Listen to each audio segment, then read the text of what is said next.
Ah, la fameuse loi de l'attraction. Qu'en pensez vraiment?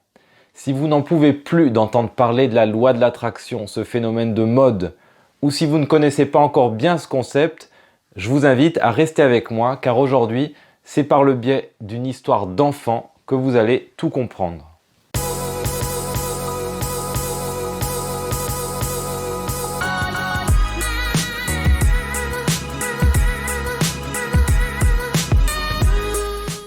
Bonjour, je suis Xavier Aliro, coach et fondateur de l'Utopiste.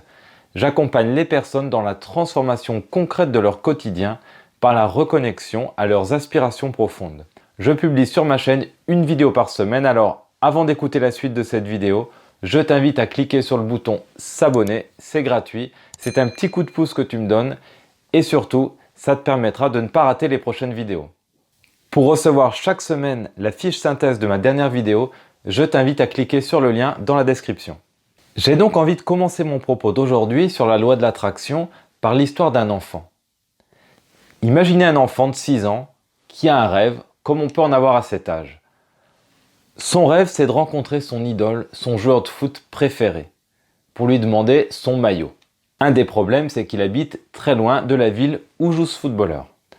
Alors il n'arrête pas de saouler ses parents pour aller voir un match de ce joueur. Bon, au début, les parents n'y prêtent pas plus attention que ça, eux qui ne sont pas fans de foot. Bon, c'est une lubie d'enfant, il va passer à autre chose. Mais quand même, après de nombreux mois, les demandes sont de plus en plus rapprochées, précises, insistantes. Il a même fallu écrire un mail au club pour demander le maillot du joueur, mais ce mail est resté sans réponse. Tout comme les autres messages envoyés sur demande de l'enfant par le biais des réseaux sociaux du joueur.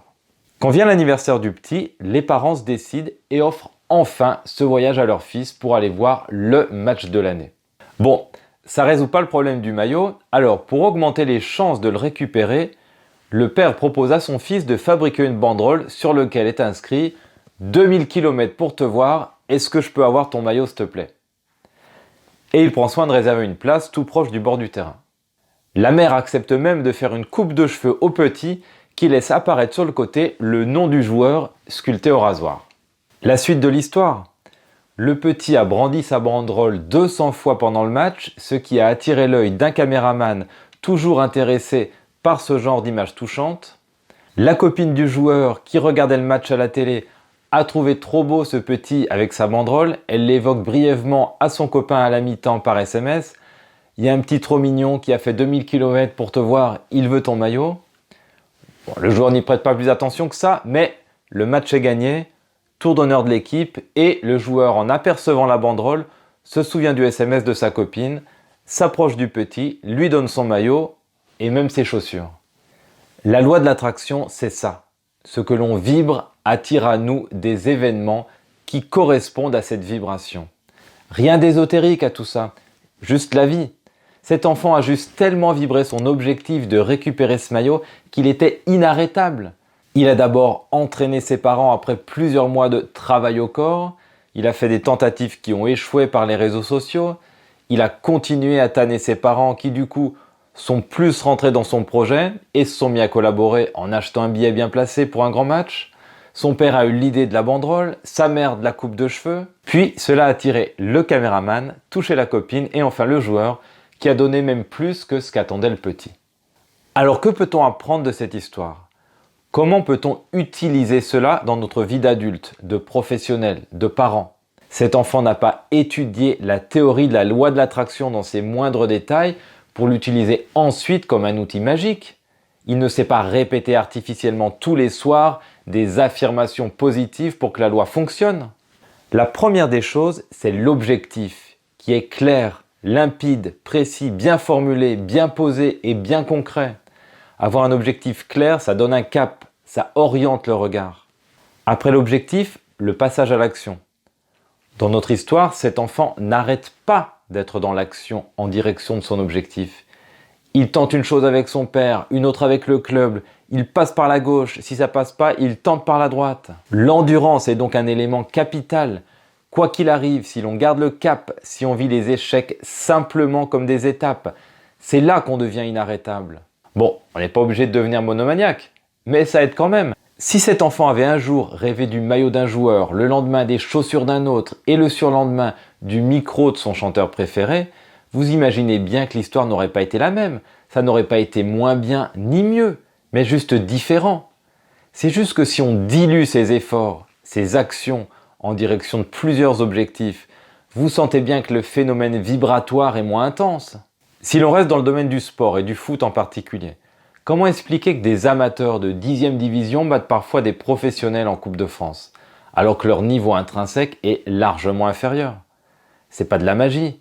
C'est simplement que quand 11 amateurs sont ensemble, totalement focus sur un objectif et donnent toute leur énergie, ont tous le sentiment de jouer le match de leur vie, face à 11 professionnels dont le focus est plutôt dirigé vers le match suivant, qui sera un vrai match face à une grande équipe, ils deviennent inarrêtables. L'énergie de cette équipe est au plus haut, intense, non diluée. Une fois que l'objectif est posé, que l'action est enclenchée, que les échecs sont acceptés, il n'y a plus qu'une chose à faire, c'est de se laisser porter. En quelque sorte, avoir une confiance absolue, sans calculer, sans chercher à comprendre comment ça va se passer. À aucun moment cet enfant ne s'est dit « on va me filmer avec ma banderole, donc la femme du joueur va me voir, lui en parler à la mi-temps, etc. » Non, il y croyait, c'est tout. Il avait juste une confiance absolue en la vie, il savait que quelque chose allait arriver. Encore une fois, rien d'ésotérique à cela. Ce sont tous ces ingrédients réunis qui peuvent faire exister une cascade d'événements favorables, comme dans notre histoire. Est-ce que ce n'est pas notre fréquence vibratoire, l'énergie que l'on dégage, qui est à l'origine de ces petits événements magiques que l'on pourrait associer à des synchronicités?